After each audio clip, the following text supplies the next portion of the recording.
வானொலியில் நீங்கள் கேட்டு மகிழ்ந்த தென்கட்சி கோ. சுவாமிநாதன் அவர்களின் இன்று ஒரு தகவல் கதை தொகுப்பினை கேட்கலாம். ஒரு காலத்தில் பிரஷ்யா அப்படின்னு ஒரு தேசம் இருந்தது. இப்போ ஜெர்மனி இருக்குல்ல, இதோட பெரும்பகுதி ஒரு காலத்தில் பிரஷ்யாங்கிற பேரில் இருந்தது. அப்போ அதுக்கு அரசராக இருந்தவர் மகா ஃப்ரெடரிக், அதாவது ஃப்ரெடரிக் தி கிரேட் அப்படின்னு சொல்லுவாங்க. அந்த ராஜாவுக்கு ஒரு சந்தேகம். நாம் பல வகையான வரிகளை விதித்து வசூல் பண்ணுறோம், அப்படி பண்ணி வருமானம் குறைஞ்சிக்கிட்டே போகுதே, இதுக்கு என்ன காரணமாக இருக்கும்? இதுதான் அவருக்கு ஏற்பட்ட சந்தேகம். ஒரு சமயம் அந்த அரசர் தம்முடைய அமைச்சர்களையும் பிரபுக்களையும் தளபதிகளையும் கூப்பிட்டு ஒரு விருந்து வச்சார். விருந்து முடிஞ்சதும் அவங்கள பார்த்து இந்த சந்தேகத்தை கேட்டார். வரிகள் அதிகமாக விதித்து வருமானம் குறையறதுக்கு என்ன காரணம் அப்படின்னு கேட்டார். பல பேருக்கு இதுக்கு சரியாக பதில் சொல்ல தெரியல. அனுபவசாலியான ஒரு தளபதி எழுந்திரிச்சார். அரசே, அது எப்படிங்கிறத இப்போ உங்களுக்கு காட்டுறேன்னார். உடனே ஒரு பெரிய பனிக்கட்டி ஒன்றை தன்னுடைய கையில் எடுத்தார். அதை அப்படியும் எப்படியும் திருப்பி பார்த்தார். அப்புறம் அடுத்தவர்கிட்ட கொடுத்தார். அவரும் அதை அப்படியும் இப்படியும் திருப்பி பார்த்துட்டு அடுத்தபடியாக இருந்தவர்கிட்ட கொடுத்தார். இப்படியே இதை ஒவ்வொருத்தராக பார்த்துட்டு ஒவ்வொரு கையாக மாறி கடைசியில் மன்னர் கைக்கு போய் சேர்ந்தது. மன்னர் கைக்கு அந்த பனிக்கட்டி போய் சேர்ந்தப்போ அது கொஞ்சம் கொஞ்சமாக உருகி ஒரு பட்டாணி கடலை சைஸுக்கு ஆகிட்டுது. மன்னர் யோசனை பண்ணார், வரி அதிகமாக போட்டாலும் வந்து சேர்றது குறைவாக இருக்கிறதுக்கு என்ன காரணம் அப்படிங்கிறது அவருக்கு புரிஞ்சு போச்சு. காலம்தான் மாறிட்டு இருக்கே தவிர இந்த கையூட்டு வாங்குகிற பழக்கம் மாறினதாக தெரியல. இன்னொரு ராஜா இருந்தார். அவர் தன்னுடைய ராஜாங்கத்தில் லஞ்ச ஊழலே சுத்தமாக இருக்கக்கூடாது அப்படின்னு நினச்சார். அவர்கிட்ட பல்வேறு துறைகளுக்கும் பொறுப்பாக இருந்த பல பேரும் ரொம்ப சுத்தமாகவும் நேர்மையாகவும் இருந்தாங்க. ஒரே ஒருத்தர் மட்டும் எல்லார்கிட்டையும் லஞ்சம் வாங்கிட்டே இருந்தார். அவரை வேறு துறைகளுக்கு மாற்றி பார்த்தாரு. அந்த ராஜா என்னென்னமோ பண்ணி பார்க்குறாரு. எந்த வேலையை கொடுத்தாலும் அதுலேயும் லஞ்சம் வாங்கிறதுக்கு ஒரு வழியை உண்டு பண்ணிக்குவார் அந்த ஆள். ராஜாவுக்கு இது ஒரு பெரிய தலைவலியாக போட்டுது. இவர் என்ன பண்ணுறது, இவருக்கு என்ன வேலையை கொடுக்கறது, கொஞ்சம் கூட லஞ்சம் வாங்கிறதுக்கு சான்ஸே இல்லாத ஒரு வேலையை கொடுக்கணும் அப்படின்னு திட்டம் போட்டார். ஒரு நாள் அவருக்கு அந்த உத்தரவும் போட்டுட்டார். அதாவது அவருக்கு என்ன வேலைன்னா, கடற்கரையில் தான் அவருக்கு ஆஃபீஸ். அங்கேயே இருந்துக்க வேண்டியது. தினமும் எத்தனை கடல் அலை கரையில் வந்து மோதுது அப்படிங்கிறத கணக்கெடுத்து ராஜாவுக்கு தெரிவிக்க வேண்டியது. இதுதான் அவருக்கு வேலை. பேசாமல் அலையை எண்ணிட்டு உட்காந்துருக்கிட்டோம், அப்போவாவது அவர் லஞ்சம் வாங்குகிற சந்தர்ப்பம் இல்லாமல் போயிடும் அவருக்கு அப்படின்னு நினச்சார் ராஜா. இந்த ஆள் கடற்கரைக்கு போய் டியூட்டியில் ஜாயின் பண்ணிக்கிட்டார். ஒரே மாதத்தில் அங்கே சொந்தமாக ஒரு பிரம்மாண்டமான மாளிகை கட்டிவிட்டார். ராஜாவுக்கு இது பெரிய ஆச்சரியமாக போச்சு. அலையை என்ற வேலையில் அந்த ஆள் எப்படி பணம் சம்பாதிச்சார் அப்படின்னு விசாரித்து பார்த்தார் அக்கம் பக்கத்தில். அந்த ஆள் என்ன பண்ணியிருக்கிறாருன்னா, கடற்கரையில் போய் பொறுப்பை ஏற்றுக்கிட்ட உடனே அங்கே இருந்த மீனவர்கள்கிட்ட எல்லாம் இந்த கரையில் வந்து ஒரு நாளில் வந்து மோதுகிற அலைகள் எத்தனை அப்படின்னு கேட்டிருக்காரு. அது எப்படிங்க தெரியும்னு இருக்காங்க அவங்க. தினமும் அந்த எண்ணிக்கை தெரியணும். நம்ம ராஜாவுக்கு தினமும் அறிக்கை அனுப்பணும், டெய்லி ரிப்போர்ட்டு. தவறுனா நீங்கள் இந்த கடலில் போய் மீன் பிடிக்கிறதுக்கு ராஜாவோட அனுமதி கிடைக்காது அப்படின்ட்டுருக்கார். உடனே மீனவர்கள்லாம் பயந்து போட்டாங்க. கடலுக்கு போகிறதுக்கு அனுமதி இல்லைன்னா பட்டினி கிடக்கிறது மாதிரி ஆகிடுமே. மெதுவாக அந்த ஆளுக்கிட்ட போனாங்க. காதோட காதாக சொன்னாங்க, ஐயா, எங்களால் வந்து கடல் அலையை வந்து எண்ண முடியாது. தினமும் எங்களால் முடிஞ்சதை உங்களுக்கு பணமாக கொடுத்துட்றோம். நீங்கள் தான் ராஜாக்கிட்ட சிபாரிசு பண்ணி நாங்கள் தொடர்ந்து மீன் பிடிக்கிறதுக்கு அனுமதி வாங்கி கொடுக்கணும் அப்படின்னு வேண்டிக்கிட்டாங்க. பணம் தினமும் வந்து சேர ஆரம்பிச்சுட்டுது. பதவியில் மற்ற பதவியோட இந்த பதவி எவ்வளவோ மேல் அப்படின்னு நினச்சிட்டான் அந்த ஆள். அது மட்டும் இல்லை, தயவு பண்ணி என்னை இந்த இடத்த விட்டு மாற்றி விடாதீங்க சார் அப்படின்னு வேற கேட்க ஆரம்பிச்சிட்டானா. இமயமலை அடிவாரத்தில் ஒரு மடம். அங்கே ஒரு சன்னியாசி இருந்தார். அவர்கிட்ட ஒருத்தர் வந்தார். சுவாமி, ஆசையை உதற நினைக்கிறேன், முடியல, ஒட்டிக்கிட்டே வருது அப்படின்னாராம். இப்படி உட்கார, ஒரு கதை சொல்கிறேன் அப்படின்னு சொல்லி அவர் சொல்ல ஆரம்பித்தாராம்.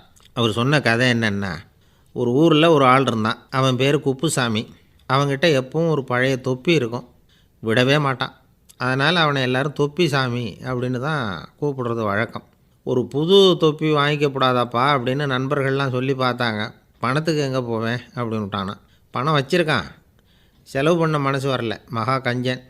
பழைய பாட்டில்கள்லாம் வாங்கி விற்றுக்கிட்டு இருந்தான். அப்படி ஒரு தடவை பழைய கண்ணாடி சாமான்களை ஏலத்தில் எடுத்தப்போ அதில் ஒரு அருமையான சென்ட்டு பாட்டில் கிடச்சிது. உடனே ஒரு ஐடியா பண்ணான். அந்த சென்ட்டை வந்து சின்ன சின்ன பாட்டில்களில் அடைச்சி ஜன்னல் ஓரமாக அடுக்கி வச்சுட்டான். அதை விற்றா நிறைய பணம் கிடைக்குமே. அதனால் இதுக்கு இடையில் ஒரு நாள் அவன் வந்து அப்படியே உட்காந்துருந்தான். அந்த நேரம் நண்பன் வந்தான். ஏண்டா, உன் பழைய தொப்பியை மாற்றப்படாதா, ஊரில் எல்லோரும் கேலி பேசுகிறாங்களே உன்னை தொப்பி சாமின்னு அப்படின்னு சொல்லி கேட்டிருக்கான். இந்த சென்ட்டு பாட்டில் விற்றதும் பணம் வரும், அதுக்கப்புறம் பார்க்கலாம் அப்படின்னு நானா இவன். சரி வா நீச்சல் குளத்துக்கு போயிட்டு வருவோம் அப்படின்னு கூப்பிட்ருக்கான் நண்பன். 2 பேரும் போனாங்க. அதே நேரம் அந்த ஊர் நீதிபதியும் அங்கே குளிக்க வந்தாராம். அவர்கிட்ட இருந்தது விலை உசந்த ஒரு புது தொப்பி. அதை அங்கே இருந்த ஸ்டாண்டில் மாட்டிவிட்டு குளிக்க போனார். இதுக்கிடையில் குப்புசாமி குளிச்சுட்டு வந்தான். அவனுடைய பழைய தொப்பியை காணலை. அந்த புது தொப்பியை பார்த்தா இது நண்பனுடைய வேலை தான் அப்படிங்கிறதாக புரிஞ்சுக்கிட்டு அதை எடுத்து மாட்டிகிட்டு வந்துட்டான். நீதிபதி குளிச்சுட்டு வந்து பார்க்குறாரு, தொப்பியை காணும். போலீஸில் புகார் கொடுத்தார். அவங்க வந்து தேடினாங்க. ஒரு மூலையில் பழைய தொப்பி கிடச்சிது. அடடா, இது நம்ம குப்புசாமியோட தொப்பி இல்லையா அப்படின்னு நானா ஒருத்தன். உடனே அவன் வீட்டுக்கு தேடிட்டு போயிருக்காங்க. அங்கே போய் பார்த்தா புது தொப்பி அங்கே இருக்குது. உடனே அவனுக்கு 1000 ரூபா அபராதம் போட்டாங்களாம். அவன் பணத்தை கட்டிவிட்டு ரொம்ப எரிச்சலோடு வீட்டுக்கு வந்தான். பழைய தொப்பி கண்ணில் பட்டது. மறுபடியும் உன்னால் தானே எனக்கு 1000 ரூபா நஷ்டம் அப்படின்னு சொல்லி அதை எடுத்துக்கிட்டு அப்படி போயிருக்கான். அந்த ஊர் குளத்தில் வீசி எரிஞ்சிட்டு வந்துட்டான். அது மீன் பிடிக்கிற ஒருத்தன் கையில் சிக்கிச்சு. அவன் வர்ற வழியில் அதை எடுத்து வேகமாக வீசி எறிஞ்சான். அது நேராக குப்புசாமி வீட்டு ஜன்னல் வழியாக உள்ளே வந்து இந்த சென்ட்டு பாட்டில்கள் மேலே விழுந்து எல்லாம் உடஞ்சி நொறுங்கி போச்சு. குப்புசாமி பார்த்தான். தோட்டத்தில் ஆழமாக ஒரு குழியை வெட்டினான். அந்த தொப்பியை போட்டான், மூடிவிட்டான். இதை அடுத்த வீட்டுக்காரன் பார்த்தான். ஏதோ புதையல் தான் வச்சுருக்கான் போல இருக்குன்னு நினச்சான். போலீஸில் போய் புகார் கொடுத்துட்டான். மறுபடியும் போலீஸ் குழியை தோண்டினாங்க. பழைய தொப்பி மறுபடியும் வெளியில் வந்தது. எல்லோரும் சிரிக்கிறாங்க. அன்னைக்கு ராத்திரியே அந்த தொப்பியை எடுத்துக்கிட்டு நேராக புறப்பட்டான். ஒரு கல்லில் அதை சேர்த்து கட்டி குடிநீர் தொட்டி இருக்கும்ல, அதில் போட்டுட்டு வந்துட்டான். இனிமேல் என்ன பண்ணும் பார்ப்போன்னு. ஒரு நாள் திடீர்னு குழாயெல்லாம் அடைப்பட்டு போச்சு. மாநகராட்சி அலுவலர்கள் வந்து என்னன்னு பார்த்தா அந்த பழைய தொப்பி குழாயை அடைச்சிக்கிட்டு இருக்குது. இது குப்புசாமியோட தொப்பிங்கிறது தான் எல்லாருக்கும் தெரியுமே. உடனே குடிநீரை வந்து பாழாக்கணத்துக்காக குப்புசாமிக்கு கோர்ட்டு 2500 ரூபா அபராதம் போட்டுவிட்டுது. அதையும் கட்டிவிட்டு வெளில வந்தான். கடைசியாக முடிவு பண்ணான். ஒரு நெருப்பு குச்சியை கிழிச்சான். தொப்பியை கொளுத்தினான். எரிஞ்சுது. எடுத்து வெளில எரிஞ்சான். கொஞ்ச நேரத்தில் தீ அணைப்பு படம் வந்துட்டுது. ஆமாம், இவன் எடுத்து எரிஞ்சது வெளியில் விழுந்து வீட்டு கூரையே பற்றிக்கிட்டு எரிய ஆரம்பிச்சுட்டுது. அவனோட பணத்தாசையும் அதோடு சேர்ந்து எரிஞ்சு போச்சான். இப்படி ஒரு கதை. இந்த கதையை சொல்லி முடித்தார் அந்த இமயமலை அடிவாரத்தில் இருந்த சன்னியாசி. இப்போ அந்த குப்புசாமி எங்கே இருக்கிறான்னு கேட்டார் எதிரில் இருந்தவர். இதோ உன் எதிரிலே இருக்கிறான், நான் தான் அந்த குப்புசாமி அப்படின்னாரான் அந்த சன்னியாசி. அந்த குப்புசாமிகிட்ட இருந்தது மாதிரி ஒரு பழைய தொப்பி நம்ம ஒவ்வொருத்தர்கிட்டையும் உண்டு. அதை எப்படி தொலைக்கிறதுன்னு தெரியாமல் தடுமாறிக்கிட்டு இருக்கிறோம். அது என்ன தொப்பிங்கிறீங்களா? அதுதான் நம்மை சூழ்ந்திருக்கிற மாயை அப்படிங்கிறார் சுவாமி சின்மயானந்தர். மெய்ஞானம் கிடைக்கிறப்போ மாயை வந்து எரிஞ்சு போகும் அப்படிங்கிறது அவருடைய கருத்து. நம்மால் ஒருத்தர் வேகமாக ஓடி வந்தார். காலில் மாட்டியிருந்த பழைய செருப்பு 2ஐயும் ஆவேசமாக தூக்கி ஒரு கிணத்துல போட்டுட்டு வெறுங்காலோடு நடந்து வந்துக்கிட்டு இருக்கிறார். ஏன் அப்படி பண்ணீங்க அப்படின்னு கேட்டோம். அந்த செருப்புக்கு சொந்தக்காரன் வந்து பின்னாடி வந்துக்கிட்டு இருக்கிறான், அதனால் அப்படி பண்ணேன் அப்படிங்கிறார் இவர். வாழ்க்கையில் சில சந்தர்ப்பங்களில் நாம் வந்து சில அவமானங்களை சந்தித்தே தீர வேண்டியிருக்கு. என்ன பண்ணுறது, காலம் அப்படி. அவமானப்படுறவங்க உடனே அடங்கி போய்டுறது தான் உலக வழக்கம். அவமானப்பட்டால் உடனே சீறி எழறவங்களும் உண்டு. ஆனால் அதையே ஒரு சவாலாக எடுத்துக்கிட்டு முன்னுக்கு வர்றவங்களும் சில பேர் இருக்கிறாங்க. அவங்க ரொம்ப அபூர்வம். இன்றைக்கி மனோதத்துவ நிபுணர்கள்லாம் என்ன சொல்கிறாங்க தெரியுமா? அவமானப்பட்டுட்டா உடனே அடங்கி போயிடக்கூடாதான். அதையே ஒரு சவாலாக எடுத்துக்கிட்டு மனசில் ஒரு வைராக்கியத்தோடு முயற்சி பண்ணினா வாழ்க்கையில் எல்லாரும் முன்னேறலாமா. அவமானங்கிறத நாம் வந்து வைராக்கியமாக மாற்றிக்கணும். அதுதான் வெற்றிக்கு வழி. ராமர் வந்து இந்த பூமியில் பிறந்ததே ஒரு வைராக்கியத்தினால தான் சார் அப்படின்னார் ஒருத்தர். எப்படிங்க அது அப்படின்னு கேட்டேன். அவர் சொன்னார், தசரதருக்கு ராமர் வந்து குழந்தையாக வந்து பிறக்கணும், அப்போ தான் இங்கே இருக்கிற கஷ்டங்கள்லாம் நீங்கும் அப்படின்னு சர்வ லோகமும் எதிர்பார்த்துக்கிட்டு இருக்குது. ஆனால் அவர் எப்போ வந்து பிறப்பார் அப்படின்னு யாருக்கும் தெரியல. அந்த காரியம் சீக்கிரம் நடக்கணுமே, அதுக்கு என்ன பண்ணுறது? நாரதர் வந்தார் ஒரு நாள் தசரதரை தேடி. தசரதா, உனக்கு ஒரு செய்தி தெரியுமான்னு ஆரம்பித்தார். அவர் எப்பவும் இப்படித்தானே ஆரம்பிக்கிறது வழக்கம். என்ன விஷயம்னு கேட்டார் தசரதர். தசரதா, நீ அடிக்கடி உன்னோட தேரில் ஏறிக்கிட்டு தேவலோகத்துக்கு போகிற, அங்கே போகிற வர்ற எல்லாம் பண்ணிகிட்ருக்க, எல்லாம் சரி. தேவலோகத்துலேயும் உன்னை நல்லபடியாக தான் வரவேற்கிறாங்க. தேவேந்திரன் உன்னை பிரியமாக அழைச்சிட்டு போய் தன்னுடைய அரியாசனத்திலேயே தனக்கு பக்கத்திலேயே உட்கார வைக்கிறான். நீயும் சந்தோஷமாக உட்காந்து பேசிவிட்டு வந்துடுற. ஆனால் நீ இங்கே வந்ததுக்கு அப்புறம் அங்கே என்ன நடக்குது தெரியுமா உனக்கு அப்படின்னாரான் நாரதர். என்ன நடக்குது எனக்கு ஒன்றும் தெரியலையே அப்படின்னாரான் தசரதர். நாரதர்கிட்ட வந்து கிட்டத்தில் வந்து கேட்டிருக்கார், கொஞ்சம் சொல்லுங்கள் என்னது அப்படின்னு. அவர் நெருங்கி வந்தாராம் நாரதரும். மெதுவாக அவர் காதோட காதாக சொன்னாராம். அதாவது நம்ம பாஷையில் சொல்லப்போனால் பற்ற வைக்கிறார். நீ அங்கே தேவேந்திரங்கிட்ட உட்காந்து பேசிவிட்டு வந்த பிறகு நீ அங்கே உட்காந்துருந்த அரியாசனத்தை தண்ணி ஊற்றி கழுவி சுத்தப்படுத்துகிறாங்க. நீ என்ன அந்த அளவுக்கு சுத்தம் இல்லாத ஆளா? தினம் குளிக்காமையாக இருக்கிற அப்படின்னாராம். தசரதருக்கு இது ரொம்ப அவமானமாக போயிட்டுது. அப்படியே செய்கிறாங்க அப்படின்னாராம். ஆமாம், நீ வேணும்னா நான் சொல்கிறது உண்மையாக இல்லையா அப்படின்னு சோதனை பண்ணி பார்த்துக்கோ அப்படின்னாரான் நாரதர். உடனே தசரதர் இதுக்காகவே புறப்பட்டு தேவலோகம் போனார். அங்கே வழக்கம் போலவே இவரை கூப்பிட்டு உட்கார வச்சு பேசிக்கிட்டு இருந்தான் தேவேந்திரன். கொஞ்ச நேரம் பேசிக்கிட்டு இருந்துட்டு சரி நான் கிளம்புறேன்னு புறப்பட்டார். சரி, அவனும் வாசல் வரைக்கும் வந்து வழி அனுப்பி வச்சுட்டு உள்ளே போயிட்டான். தசரதர் வெளியில் கொஞ்சம் நேரம் மறைஞ்சி இருந்துட்டு மெதுவாக உள்ளே எட்டி பார்த்தார் என்ன நடக்குதுன்னு.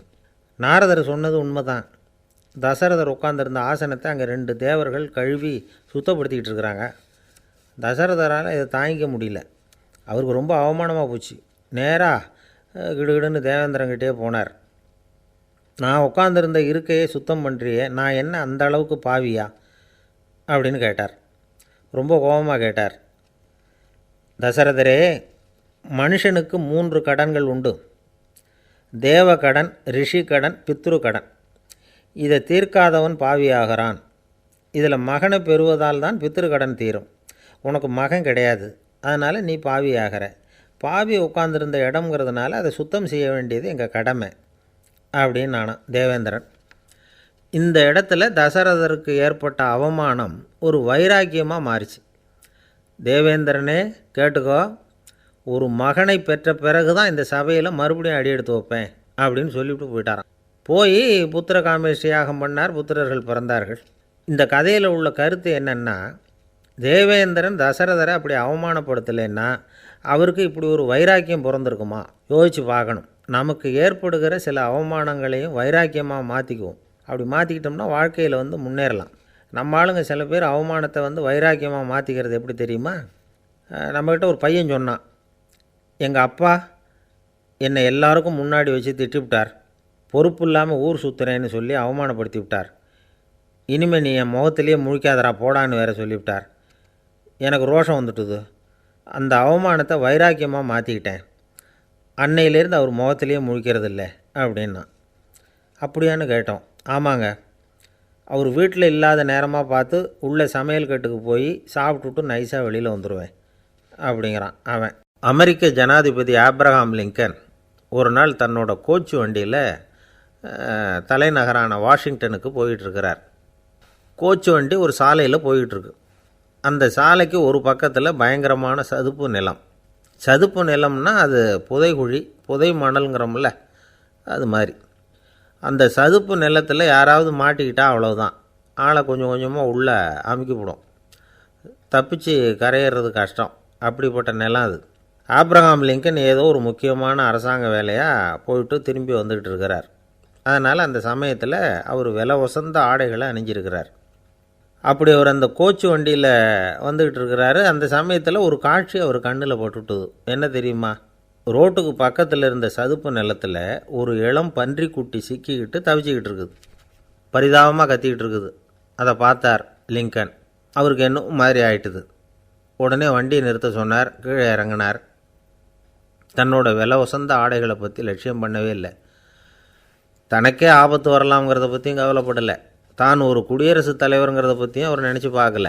நேராக அந்த சதுப்பு நிலம் பக்கமாக போனார். அந்த சேத்துல இறங்கி பன்றிக்குட்டியை காப்பாற்றி கரைக்கு கொண்டுட்டு வந்து சேர்த்துட்டார். அதுக்கப்புறம் நிம்மதியாக கோச்சு வண்டியில் ஏறி வெள்ள மாளிகைக்கு வந்து சேர்ந்தார். ட்ரெஸ்ஸு, உடம்பு பூரா சேறு சகதி. பார்க்குறவங்களுக்கெல்லாம் ஆச்சரியமாக போச்சு. அவங்களுக்கு ஒன்றும் புரியல. இவர் நேராக ட்ரெஸ்ஸு மாற்றிக்கிறதுக்காக போனார். கோச்சு வண்டி ஓட்டிகிட்டு வந்தவங்கிட்ட போய் எல்லோரும் கேட்டாங்க என்ன ஆச்சு அப்படின்னு. அவர் வர்ற வழியில் நடந்த விவரத்தை சொன்னார். ஆப்ரஹாம் லிங்கனுடைய இந்த இறக்க குணத்தை எல்லாரும் பாராட்டினாங்களாம், புகழ்ந்தாங்களாம். ஆனால் இதுக்கு லிங்கன் என்ன பதில் சொன்னார் தெரியுமா? தயவு பண்ணி இந்த புகழ்ச்சியான பேச்சையெல்லாம் ஒதுக்குங்க, அதெல்லாம் வேணாம். அந்த சின்ன பிராணி சகதியில் மாட்டிக்கிட்டு துடிச்சிக்கிட்டு இருந்தது, அதை பார்த்தேன். உடனே என்னுடைய இதயத்தில் ஒரு முள் தைச்சது மாதிரி ஒரு உணர்வு. அந்த முள்ளை பிடுங்கி எறிஞ்சேன், அவ்வளவுதான். உண்மையில் அந்த பிராணிக்கு நான் வந்து உதவினேங்கிறத விட எனக்கு ஏற்பட்ட இன்னலை போக்கிட்டேன் அப்படிங்கிறது தான் உண்மை. அதுதான் பொருத்தம். அப்படி இருக்கிறப்போ இதில் புகழறதுக்கு என்ன இருக்குது அப்படின்னாராம் ஆபிரகாம் லிங்கன். எவ்வளவு யதார்த்தமான வார்த்தைகள் பாருங்கள். இந்த காலத்தில் நம்மளையும் பல பேர் அப்படி உண்டு. நீச்சல் தெரியாத ஒரு ஆள் தண்ணியில் இறங்கிட்டான். தண்ணி ஆழங்கிறது அப்புறமா தான் தெரிஞ்சுது. தத்தளிக்க ஆரம்பிச்சிட்டான். வாழ்னு கத்துறான். கரையில் நின்றுக்கிட்டு இருந்த ஒருத்தர் இதை பார்த்தார். உடனே அவருக்கு இதயத்தில் முள் தைச்சது மாதிரி ஒரு உணர்வு. உடனே குபீர்னு தண்ணியில் பாய்ஞ்சார். அவரை காப்பாற்றி கரைக்கு கொண்டுட்டு வந்து சேர்த்தார். இதை பார்த்துக்கிட்டு இருந்த இன்னொருத்தர் காப்பாற்றின அந்த ஆளை பாராட்டி புகழ்ந்தார். என்ன புகழாதீங்க சார் அப்படின்னார் அவர். ஏன்னு கேட்டார் இவர். நான் அந்த ஆளை ஏன் காப்பாற்றினேன் தெரியுமா? அவன் நேற்றுக்கு என்கிட்ட 300 ரூபா கடன் வாங்கியிருக்கிறான். இவன் தண்ணியில் போட்டான்னா நான் கொடுத்த கடனும் தண்ணியில் போடும். அதனால தான் விழுந்து காப்பாற்றினேன் அப்படின்னா அந்த ஆள். ஒருத்தர் ரொம்ப அவசரமாக போய்கிட்டு இருந்தார். எங்கே சார் போகிறீங்கன்னு கேட்டோம்.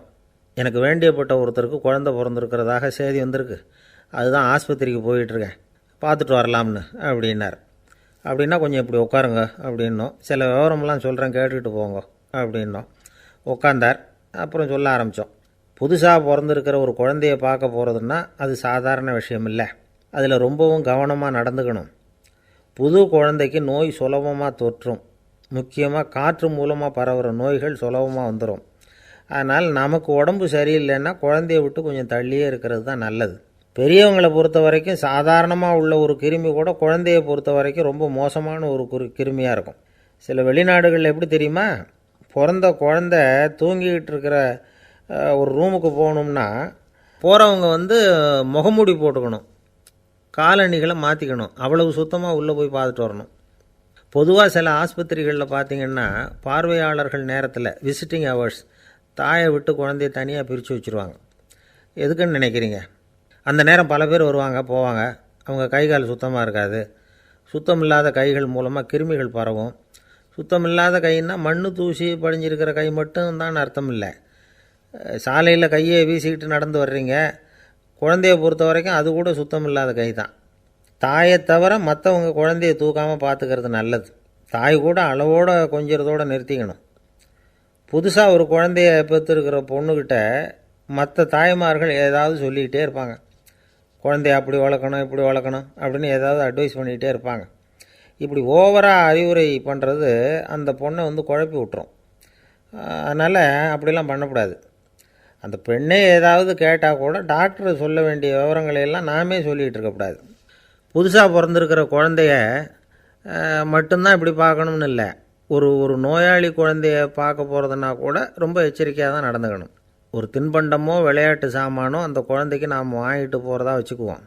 அதை நேராக கொண்டுகிட்டு போய் அந்த குழந்தைகிட்டே கொடுக்கக்கூடாது. அதோட அப்பா அம்மாக்கிட்ட ரகசியமாக கொடுக்கலாம். அவங்க முடிவு பண்ணிட்டோம் குழந்தைகிட்ட அதை கொடுக்கலாமா வேண்டாமாங்கிறத. அவங்களுக்கு தான் தெரியும் அதோட மனசும் உடம்பும். உங்கள் அக்கறையை காட்டுறதா நினச்சிக்கிட்டு குழந்தை வாயில் எதையும் கொண்டுட்டு போய் போடாதீங்க. போகிறப்போ உங்கள் வீட்டு குழந்தையும் அழைச்சிட்டு போகாதீங்க. இது நோயை வாங்கிட்டு வந்துடும், அல்லது புதுசாக ஒரு நோயை அதுக்கிட்ட கொடுத்துட்டு வந்துடும். என்னதான் உங்களுக்கு பழக்கமான குழந்தையாக இருந்தால் கூட அதுக்கு விருப்பம் இல்லைன்னா பேசக்கூடாது. அங்கே போய் அவங்க பள்ளிக்கூடத்தை ஞாபகப்படுத்திகிட்டு இருக்கக்கூடாது. நோயில் இருக்கிறப்ப ஸ்கூலை பற்றி பேச அது விரும்பாது. ஆஸ்பத்திரியை விட்டு வெளியில் புறப்படுறப்போ குழந்தைகிட்ட சொல்லணும்னு அவசியம் இல்லை. அதோட அப்பா அம்மா கிட்ட சொல்லிவிட்டு புறப்பட்டா போதும். குழந்தை கோபிச்சிக்காது. சமூக சம்பிரதாயத்தை பற்றி அது கவலைப்படுறதில்ல. இப்படி எல்லா விவரமும் நம்ம எதிரில் உட்காந்துருந்தவங்ககிட்ட சொல்லி முடித்தோம். ரொம்ப நன்றி சார் அப்படின்னு சொல்லிவிட்டு அவர் புறப்பட்டார். குழந்தைங்க கொஞ்சம் வளர்கிற வரைக்கும் தான் நாம் எச்சரிக்கையாக இருக்கணும்னு இல்லை, வளர்ந்த பிறகு இன்னும் எச்சரிக்கையாக இருக்கணும். ஒரு பையன் பள்ளிக்கூடத்துலேருந்து திரும்பி வீட்டுக்கு வந்தான். முகம் பூரா நகத்தால் கீறி இருந்தது. அப்பா பார்த்து பயந்துட்டார். யாருடா உன்னை இப்படி பண்ணது அப்படின்னார். என் கூட படிக்கிற இன்னொரு பையன்னா. நாளைக்கு உன் கூட பள்ளிக்கூடத்துக்கு வர்றேன், நீ எனக்கு அவனை அடையாளம் காட்ட முடியுமான்னார். அது ரொம்ப சுலபம் நான் பையன். எப்படின்னார் அப்பா. அவன் காதில் ஒன்று கையோடு எடுத்துகிட்டு வந்திருக்கிறேன், இதோ என் பையில் தான் வச்சுருக்கேன் அப்படிங்கிறான் அந்த பையன். சில பேரை இப்படி சொல்கிறது உண்டு. அடுத்தவங்களை அனுசரித்து நடந்துக்க தெரியல, அவன் என்ன சார் மனுஷன் அப்படிம்பாங்க. சக மனிதர்களோடு எப்படி பழகிறது அப்படின்னு தெரியாததுனாலேயே பல பேர் இன்றைக்கி சங்கடப்பட்டுக்கிட்டு இருக்கிறாங்க. வசதி வாய்ப்பெல்லாம் சரியாக இருக்கும், ஆனால் வாழ்க்கை சரியாக இருக்காது. இன்னொருத்தர்கிட்ட எப்படி பேசுறது பழகிறதுங்கிறது தெரியாதனால தான் இந்த அவஸ்தை. சரி, இந்த அவஸ்தை இல்லாமல் வாழறது எப்படி? இதுக்கு அனுபவசாலிகள் சில வழிமுறைகளை சொல்கிறாங்க. அதெல்லாம் என்னென்னங்கிறத இப்போ தெரிஞ்சுக்குவோம். முதல்ல நம்ம நாக்கு நம்ம கண்ட்ரோலில் இருக்கணும். வார்த்தைகளை கொட்டிவிட்டு அதுக்கப்புறம் அள்ள முடியாமல் கிடந்து கஷ்டப்படக்கூடாது. எப்படி பேசுகிறோங்கிறதும் முக்கியம், பேசுகிறப்ப எப்படி முகத்தை வச்சுருக்கிறோங்கிறதும் முக்கியம். அன்பாக பேசினாலும் நல்லாயிருக்கும், அப்படி பேசுகிறப்ப ஆதரவாக அவர் தோள் மேலே ஒரு கையை போட்டுக்கிட்டு பேசினா இன்னமும் நல்லாயிருக்கும். ரெண்டாவது விஷயம், இன்னொருத்தர்கிட்ட பேசுகிறப்போ வாக்குறுதிகளை அள்ளி வீசக்கூடாது. கொடுக்குற வாக்குறுதி குறைச்சலாக இருக்கணும். அப்படி கொடுத்த வாக்குறுதியை கண்டிப்பாக நிறைவேற்றணும். நாம் ஒருத்தரை பாராட்டுறோம் அல்லது அவரை பற்றி அபிப்பிராயம் சொல்கிறோம்னா அது ஆக்கப்பூர்வமாக இருக்கணும். நம்ம பாராட்டு அல்லது விமர்சனம் அடுத்தவருடைய முன்னேற்றத்துக்கு உதவுறது மாதிரி இருக்கணும். நாம் சொல்கிறத கேட்டுட்டு அவன் தலையில் கையை வச்சுட்டு உட்காந்துடக்கூடாது. எப்பவும் உற்சாகமாக இருக்கணும், முகம் மலர்ச்சியாக இருக்கணும். மனுஷன் இருந்தால் வருத்தம், கவலை, ஏமாற்றம் எல்லாம் இருக்க தான் செய்யும். அதெல்லாம் மனசில் இருக்கட்டும். அந்த வருத்தமும் கவலையும் ஏமாற்றமும் சேர்ந்துக்கிட்டு நம்ம முகத்தில் இருக்கிற மலர்ச்சியை மூடி மறைக்கிறதுக்கு நாம் இடம் கொடுத்துடக்கூடாது. எந்த விஷயத்தை பற்றி யாருக்கிட்ட பேசினாலும் வெளிப்படையாக பேசணும், திறந்த மனசோடு பேசணும். மூடி மறைச்சி முழுங்கிக்கிட்டு இருக்கக்கூடாது. இன்னொருத்தர்கிட்ட பேசுகிறப்போ விவாதம் பண்ணுங்க, அது தப்பு இல்லை, ஆனால் வாதாடிக்கிட்டு இருக்கக்கூடாது.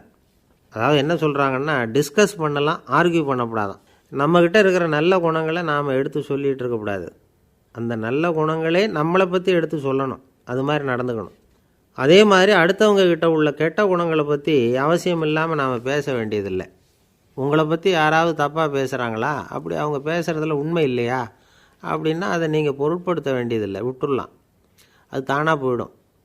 ஒரு 4-5 பேரோட பேசிக்கிட்டு இருந்தீங்கன்னா எல்லாருக்கும் முக்கியத்துவம் கொடுங்க, யாரையும் அலட்சியப்படுத்தாதீங்க. தமாஷா பேசலாம், ஆனால் அவங்க தமாஷ் அடுத்தவங்களை கேலி பண்ணுறதா இருக்கக்கூடாது. நமக்கு கிடைக்க வேண்டியது கிடைக்கலையே அப்படிங்கிற தவிப்பு நம்மக்கிட்ட இருக்கக்கூடாது, அது தேவையில்லை.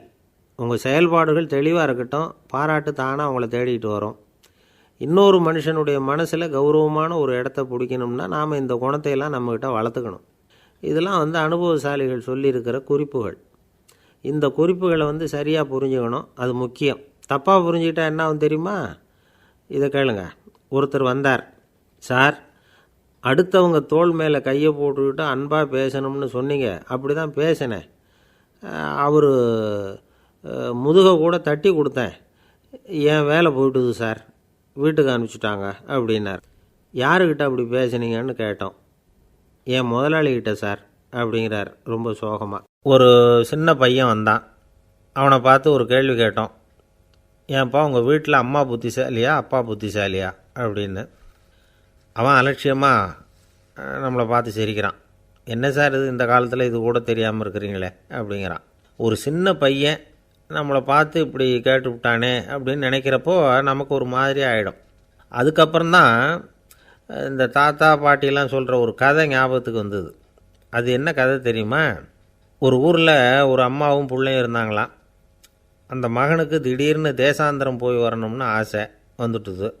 ஊராக போய் சுற்றி பார்க்கணுங்கிற ஆசை. அந்த அம்மாவுக்கு இது பிடிக்கல. மகனை பிரிஞ்சு இருக்கிறதுக்கு அவங்க மனசு இடம் கொடுக்கல. வேணாப்பான்னு சொல்லி பார்த்தாங்க, அவன் கேட்கல. திடீர்னு புறப்படவும் செஞ்சுட்டான். சரி, இனிமேல் அவனை தடுக்க முடியாதுன்னு முடிவு பண்ணிக்கிட்டாங்க அந்த அம்மா. இருந்தாலும் புத்திசாலித்தனமாக ஒரு யோசனை பண்ணாங்க. மகனை கிட்டத்தில் கூப்பிட்டாங்க, அவங்ககிட்ட சொன்னாங்க, இதை பாருப்பா, நீ தேசாந்திரம் போகிறதுன்னு தீர்மானம் பண்ணிவிட்ட, அதை நான் தடுக்கலை, போயிட்டு வந்துடும். ஆனால் போகிறதுக்கு முன்னாடி எனக்கு ஒரு வாக்குறுதி கொடுத்துட்டு போ அப்படின்னாங்க.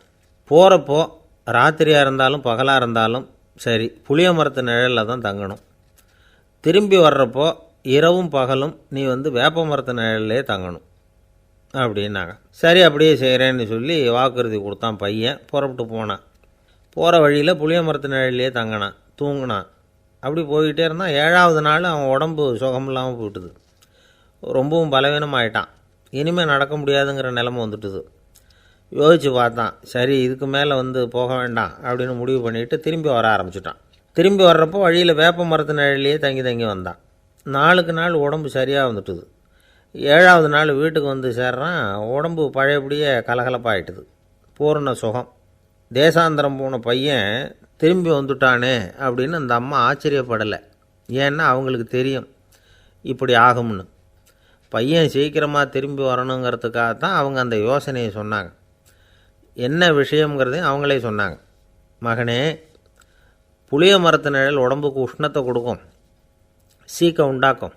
அதனால் நீ தொடர்ந்து புளிய மரத்து நிழலில் தங்கினாவே நோய்க்கு ஆளாயிட்ட. அதனால் பயணத்தை முடிச்சுக்கிட்டு திரும்பி வரணுங்கிற முடிவுக்கு வந்துட்ட. திரும்பி வர்றப்போ நீ தங்கினது வேப்ப மரத்து நிழல். அது உடம்புக்கு குளிர்ச்சியை தரக்கூடியது, நோயை தீர்க்கக்கூடியது. அதனால் சுகமாக வீட்டுக்கு சேர்ந்துட்ட. உன்னோட தேசாந்திர பயணத்தை தடுக்கிறதுக்காக தான் இப்படி பண்ணினேன் அப்படின்னாங்களாம் அந்த அம்மா. பார்த்தீங்களா அம்மாவோட புத்திசாலித்தனத்தை? அப்பாவாக இருந்தால் இப்படியா பண்ணுவார்?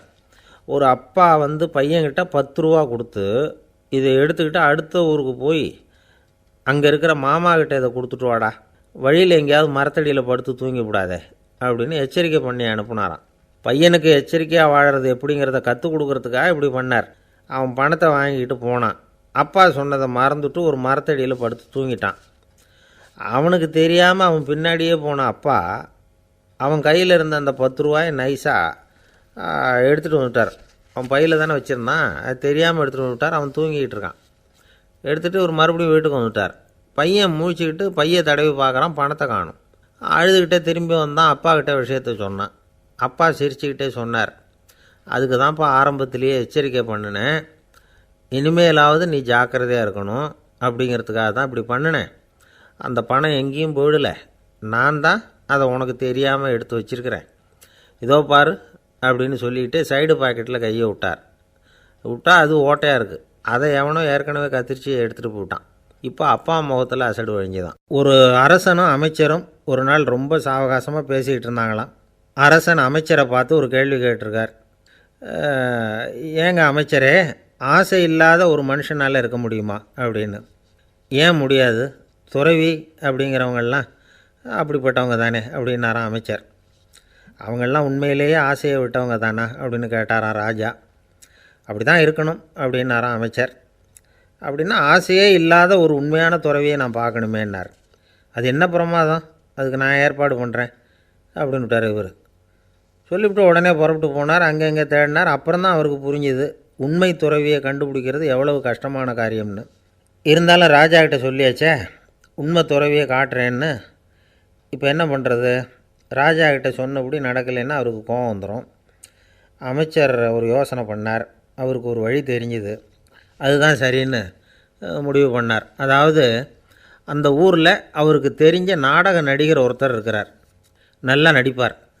அவரை போய் பார்த்தார். இதை பாருப்பா, எனக்காக நீ ஒரு காரியம் செய்யணும்னார்.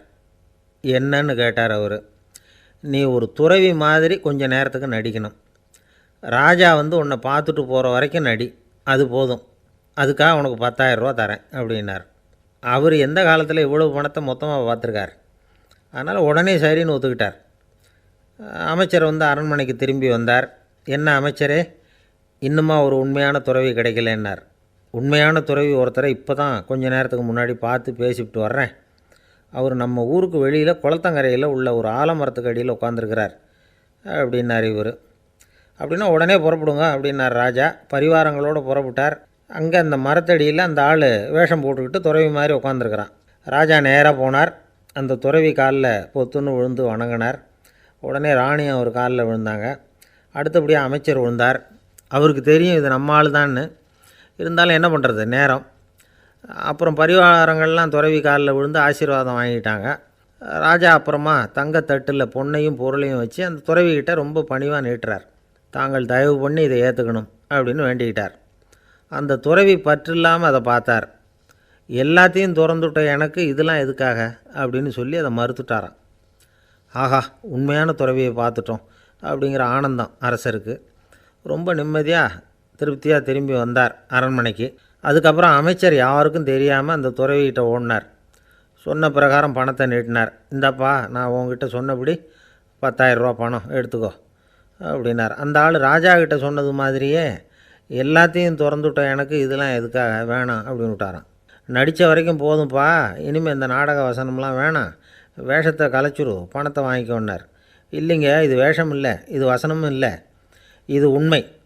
கொஞ்ச நேரம் துறவி மாதிரி நடித்ததுக்கே இந்த தேசத்து ராஜா ராணி அமைச்சர் பரிவாரங்கள் எல்லாம் என் காலில் விழுந்து வணங்குறாங்க.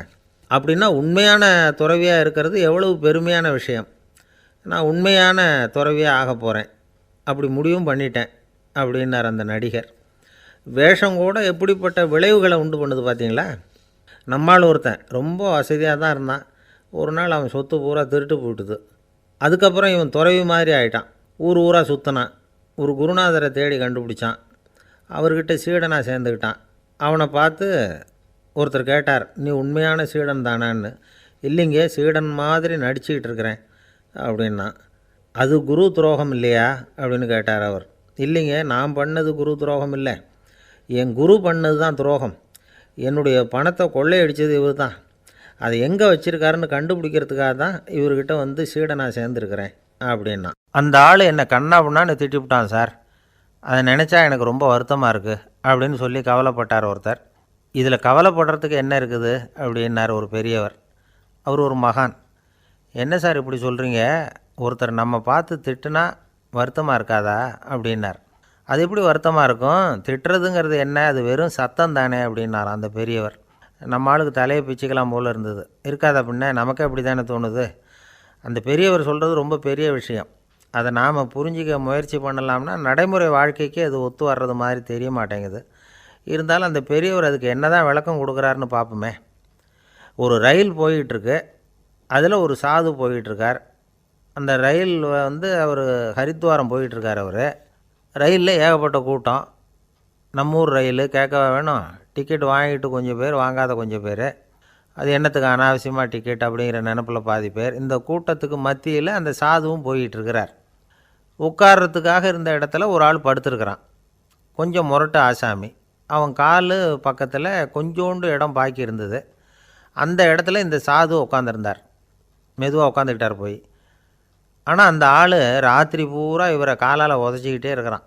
அது இவருக்கு ரொம்ப அவமானமாக பட்டுது. அதனால் துக்கம் ஏற்பட்டுது. இருந்தாலும் அதை ஒரு மாதிரியாக சகிச்சுக்கிட்டே இவர் வந்து சேர்ந்தார். பொழுது விடிஞ்சுது. அந்த சாது ஹரித்வார் வந்து சேர்ந்தார். அங்கே ஒரு பெரிய ஞானியை சந்தித்தார். ராத்திரி ரயிலில் அந்த ஆள் உதைச்சதையும் அதனால் தனக்கு ஏற்பட்ட துக்கத்தையும் இந்த சாது அந்த ஞானிகிட்ட சொன்னார். சொல்லிவிட்டு, ஏன் சுவாமி, எனக்கு துக்கம் ஏற்பட்டதே அது தப்பா அப்படின்னு கேட்டார். தவறு தான்னார் அந்த ஞானி. உனக்கு இன்னமும் தேக அபிமானம் போகலைங்கிறது தான் அது காட்டுது. அஷ்டாவக்கிரர் என்ன சொல்கிறார் தெரியுமா, உண்மையான ஞானி யாராவது தன்னை வந்தனை செய்தால் அதற்காக சந்தோஷப்பட மாட்டார், யாராவது நிந்தனை செய்தால் அதற்காக வருத்தப்பட மாட்டார் அப்படின்னு சொல்கிறார். நிந்தனைங்கிறது ஒரு ஒலி தான். தேகாபிமானம் இருக்கிற வரைக்கும் இந்த ஒலி நம்மளை வந்து வேதனைப்படுத்தும். நான் தேகம் இல்லை, ஆத்மா அப்படிங்கிற நினைவு இருந்தால் இந்த ஒலி நம்மளை பாதிக்காது. மனு என்ன சொல்கிறார் தெரியுமா, ஒரு சாதகன் பாராட்டுதலை விஷம்னு நினச்சி பயப்படணும், அவமானத்தை அமிர்தம்னு நினச்சி சந்தோஷப்படணுங்கிறார். அவமானப்பட்டால் கவலைப்படாமல் எப்படி இருக்க முடியும் அப்படின்னு தான் நமக்கு தோணும். அதனால தான் நம்மளில் யாரும் இதுக்கு உதாரணமாக யாரையும் காட்ட முடியல. புத்தரையும் கபீரையும் உதாரணமாக காட்டுறாங்க. அவங்களுக்கெல்லாம் அவமானம் ஏற்பட்டப்போ கவலையே படலையாம். புத்தரை வந்து அவமானப்படுத்தணுங்கிறதுக்காக கௌசாம்பி ராணி ஒரு இளம் பெண்ணை கொலை பண்ணி சடலத்தை புத்தர் குடிசைக்கு முன்னாடி போட சொன்னார். போட்டாங்க. புத்தர் தான் அந்த பொண்ணை கெடுத்து கொலை பண்ணிவிட்டாருன்னு எல்லோரும் நினச்சாங்க. ஆனால் புத்தர் இதை பற்றி கவலையே படலை. அப்புறமா உண்மை தெரிஞ்சதும் புத்தர் புகழ் இன்னும் அதிகமாகிட்டுது. ஒரு பெரிய சபையில் ஒரு மோசமான பொண்ணு நுழைஞ்சி தனக்கும் கபீருக்கும் சம்பந்தம் உண்டுன்னு சொன்னான். கபீர் கவலைப்படலை. அவங்க மாதிரியெல்லாம் நாமளும் இருக்க கற்றுக்கணும். நிந்தனை, அபகீர்த்தி, அவமானம் எல்லாம் ஆண்டவன் கொடுக்குற பிரசாதம்னு நினைக்கணும் அப்படின்னு சொல்கிறார் அந்த ஞானி. இதை கேட்ட இந்த காலத்து ஆசாமி ஒருத்தர், நான் கூட அப்படி தான் சார், யாராவது அவமானப்படுத்தினா கவலைப்பட மாட்டேன். நேற்று கூட ஒருத்தர் என்ன பலார்னு அரைஞ்சுட்டார், நான் கொஞ்சம் கூட கவலைப்படலை, பேசாமல் வந்துட்டேன்னார். ஏன் அப்படி வந்துட்டீங்க அப்படின்னு. அவர் அரைஞ்சதுலேயும் ஒரு அர்த்தம் இருந்தது, அதனால தான் அப்படி வந்துட்டேன்னார். ஏன் அரைஞ்சாருன்னு கேட்டேன். 10 வருஷத்துக்கு முன்னாடி 15 ரூபா அவர்கிட்ட கடன் வாங்கினேன், அதை கேட்டு கேட்டு பார்த்துட்டு கடைசியாக தான் அரைஞ்சார் அப்படின்னார். ஆண்டவனுடைய பிரசாதம் இவருக்கு அடிக்கடி கிடைக்கும் போல இருக்குது. பந்திக்கு முந்தர ஆசாமிகள் நம்மளில் பல பேர் உண்டு. அப்படி முந்தறதுக்கு கூட முயற்சி பண்ணுறவங்க நிறைய பேர் இருக்கிறாங்க. இதில் என்ன ஒரு விஷயம்னா, பந்திக்கு முந்துறது கூட தப்பு இல்லை. ஆனால் அப்படி ஒரு விருந்தில் ஆளாக போய் உட்காந்து சாப்பிட்டா கூட வெளியில் வர்றப்ப என்ன பெரிய விருந்து வச்சுட்டான், சாம்பாரில் உப்பு இல்லை, ரசத்தில் காரம் இல்லை அப்படின்னு குறை சொல்லிகிட்டே வர்றது இருக்குது பாருங்கள். அது சரியில்லை, நாகரிகமும் இல்லை. கல்யாண பத்திரிகையில் என்ன போட்டிருக்குது, என் பொண்ணுக்கும் இன்னார் பையனுக்கும் கல்யாணம், எல்லாரும் குடும்பத்தோடு வந்திருந்து மணமக்களை வந்து ஆசீர்வதிக்கணும், இப்படி தானே போட்டிருக்கோம். குடும்பத்தோடு வந்து விருந்து சாப்பிட்டு சாப்பாடு எப்படி இருக்குன்னு அபிப்பிராயம் சொல்லிவிட்டு போங்க அப்படின்னா போட்டிருக்கு கல்யாண பத்திரிகையில்.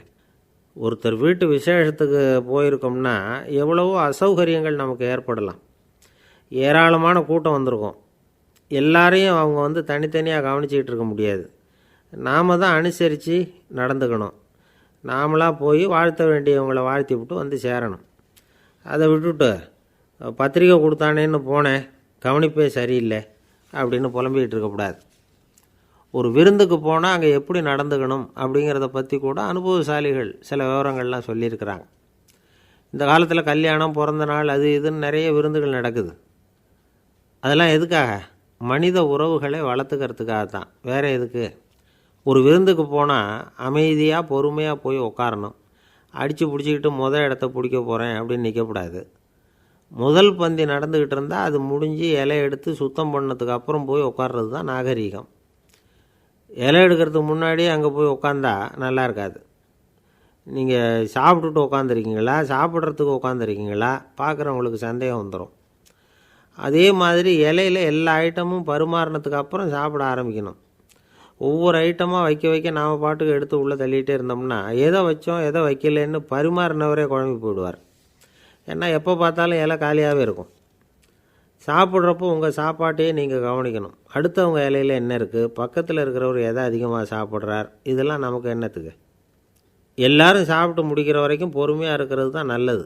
நீங்கள் மட்டும் திடீர்னு பாதியில் எழுந்திரிச்சு பக்கத்தில் இருக்கிறவங்களுக்கு சங்கடமாக இருக்குமேங்கிறதெல்லாம் யோசிக்காமல் நீங்கள் பாட்டு எழுந்திரிச்சு போகக்கூடாது. பக்கத்தில் உள்ளவங்க உங்களை எழுந்திரிக்க சொன்னால் எழுந்திரிச்சு போகலாம். விருந்துகளில் சாப்பாட்டை வீணாக்கிறதே ஒரு நாகரிகமாக போட்டுது. இந்த காலத்தில் சாப்பாட்டுக்கே கஷ்டப்பட்டுக்கிட்டு பல பேர் இந்த உலகத்தில் இருக்கிறப்போ சாப்பாட்டை வீணாக்கிறது எவ்வளோ பெரிய மோசங்கிறத நினச்சி பார்க்கணும். வேணுங்கிற அளவுக்கு கேட்டு வாங்கி சாப்பிட்றது தான் முறை. விருந்தில் இந்த பஃபே அப்படின்னு சொல்லி ஒரு முறை சொல்கிறாங்கல்ல, அதாவது உணவு வகைகளையெல்லாம் பொதுவாக ஒரு இடத்துல வச்சுடுறது, நமக்கு தேவையானதை நாமே எடுத்து ஒரு தட்டில் போட்டுக்கிட்டு சாப்பிட வேண்டியது. இதில் கூட சில பேர் தேவைக்கு அதிகமாக எடுத்து போட்டுக்கிட்டு வீணாக்குறாங்க. சில சமயம் வந்து கடைசியாக சாப்பிட போகிறவங்களுக்கு எல்லா ஐட்டமும் கிடைக்காம போகலாம். அதை போய் பெருசு பண்ணிகிட்டு இருக்கக்கூடாது.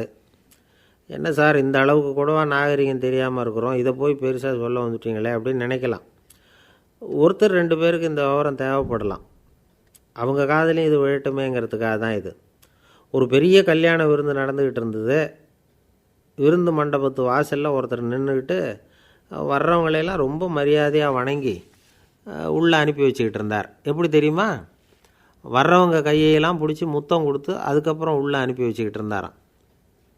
கூட்டம்லாம் முடிஞ்சதுக்கப்புறம் அவர்கிட்ட போய் கேட்டிருக்கிறாங்க, சார் நானும் எவ்வளவோ விருந்துகளுக்கு போயிருக்கிறேன், இருந்தாலும் இவ்வளவு மரியாதையாக வர்றவங்க கைக்கெல்லாம் முத்தம் கொடுத்து வரவேற்கிறத இங்கே தான் பார்க்குறேன் அப்படின்னு சொன்னாங்க. அதுக்கு அவர் சொன்னார், அட போங்க சார், நான் முத்தம் கொடுக்கல, முந்தின பந்திக்கு வந்து சாப்பிட்டவங்களே அடுத்த பந்திக்கும் வர்றாங்களான்னு மோந்து பார்த்து அனுப்பி வச்சுக்கிட்டு இருந்தேன் அப்படின்னார். ஒரு பெரிய தத்துவ சிந்தனையாளர் இருந்தார், சுவாங்சு அப்படின்னு பேர். அவருடைய மனைவி ஒரு நாள் திடீர்னு காலமாயிட்டாங்க.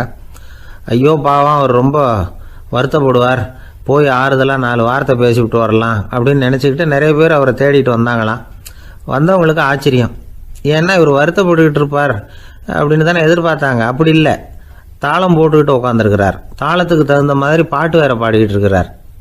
என்ன மனுஷன் இவர், கொஞ்சம் கூட கவலை இல்லாமல் இப்படி இருக்கிறாரு அப்படின்னு நினச்சாங்க. ஒருத்தர் துணிஞ்சு அவர்கிட்ட கேட்டுவிட்டார், என்னங்க இது இப்படி அப்படின்னு. அதுக்கு அவர் என்ன சொன்னார் தெரியுமா?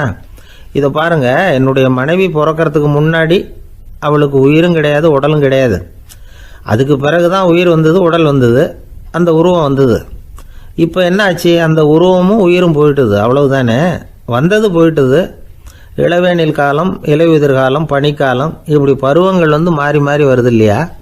அது மாதிரி பிறப்பும் இறப்பும் மாறி மாறி வருது, இது இயற்கை. இதுக்காக அழுதா அது எப்படி அப்படின்னாராம். ஞான தெளிவு அடைஞ்சவங்களுக்கு எல்லாமே சுகம்தான். திருவள்ளுவரும் அதை தான் சொல்கிறார், உறங்குவது போலும் சாக்காடு, உறங்கி விழிப்பது போலும் பிறப்பு. தூங்குறதுக்கெல்லாம் நாம் வருத்தப்பட்டுக்கிட்ட இருக்கிறோமா? இன்றைக்கி தூங்க வேண்டியிருக்குதே, இன்னும் கொஞ்சம் நேரத்தில் நான் தூங்க வேண்டியிருக்கு அப்படின்னு சொல்லி யாராவது அழுதுகிட்டு இருப்பாங்களா? அதனால் இந்த உலக வாழ்க்கையினுடைய இயல்பை யதார்த்தத்தை நாம் தெளிவாக புரிஞ்சுக்கணும். அப்படி புரிஞ்சுக்கிட்டால் நாம் கவலை இல்லாமல் வாழ முடியும். ஒரு வயசான தாத்தா பாட்டி 60 வருஷத்துக்கு முன்னாடி அவங்களுக்கு கல்யாணம் ஆச்சு, ஒன்றாவே வாழ்ந்தாங்க, ஒன்றாவே இறந்து போனாங்க. இப்போ அவங்க 2 பேரும் சொர்க்கத்துக்கு போய் சேர்ந்தாங்க. அங்கே எல்லா வசதியும் இருந்தது. ஒரு பெரிய பங்களாவே இவங்களுக்கு ஒதுக்கி கொடுத்தாங்களாம். இதுக்கு எவ்வளவு வாடகைன்னு கேட்டார் தாத்தா.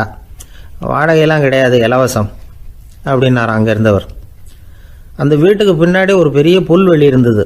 இதில் விளையாட ஏதாவது கட்டணம் உண்டான்னு கேட்டிருக்கார் தாத்தா. அதெல்லாம் ஒன்றும் கிடையாது, பணம்லாம் கட்ட வேண்டியதில்லை அப்படின்னார் அவர். பக்கத்தில் ஹோட்டல் மாதிரி ஒரு பெரிய கட்டடம், உள்ள சாப்பாட்டு மேஜைகள், அது மேலே விதவிதமான பலகாரங்கள். சாப்பாட்டுக்கெல்லாம் எவ்வளவு அப்படின்னு விசாரிச்சாராம் தாத்தா. அதுதான் சொன்னேனே, இங்கே எல்லாமே இலவசம்தான், எது வேணும்னாலும் சாப்பிட்லாம், எவ்வளவு வேணும்னாலும் சாப்பிட்லாம் அப்படின்னாராம். நீங்கள் சொல்கிறீங்க அப்படி, ஆனால் நான் சர்க்கரை சேர்த்துக்கக்கூடாது, உப்பு சேர்த்துக்கக்கூடாது, பாட்டி கையால் எப்பவும் பத்திய சாப்பாடு தான் அப்படின்னாராம் தாத்தா. இதை பாருங்கள், இங்கே உங்களுக்கு அந்த கவலையும் வேண்டியதில்லை. இங்கே நீங்கள் ஸ்வீட்டு சாப்பிட்லாம், காரம் சாப்பிட்லாம், உங்களுக்கு எந்த நோயும் வராது அப்படின்னாராம் அங்கே சொர்க்கத்தில் இருந்தவர்.